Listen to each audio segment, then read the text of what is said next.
Farkında olmalı insan. Kendisinin, hayatın, olayların, gidişatın farkında olmalı. Farkı fark etmeli, fark ettiğini de fark ettirmemeli bazen. Bir damlacık sudan nasıl yaratıldığını fark etmeli. Anne karnına sığarken dünyaya neden sığmadığını ve en sonunda 1 metrekarelik yere nasıl sığmak zorunda kalacağını fark etmeli. Fark etmeli. Şu çok geniş görünen dünyanın ahirete nispetle anne karnı gibi olduğunu fark etmeli.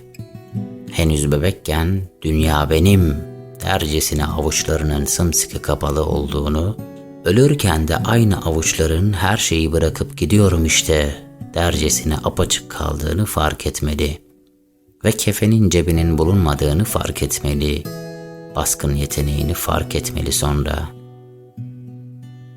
Azrail'in her an sürpriz yapabileceğini, nasıl yaşarsa öyle öleceğini fark etmeli insan ve ölmeden evvel ölebilmeli.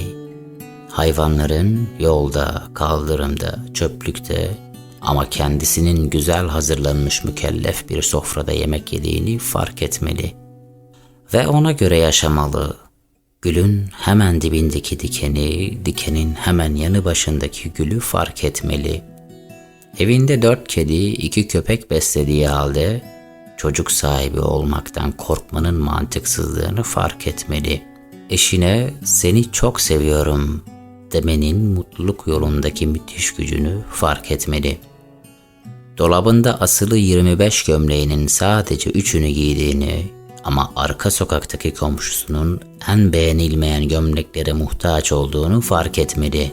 Zenginliğin ve bereketin sofradayken önünde biriken ekmek kırıntılarını yemekte gizlendiğini fark etmeli.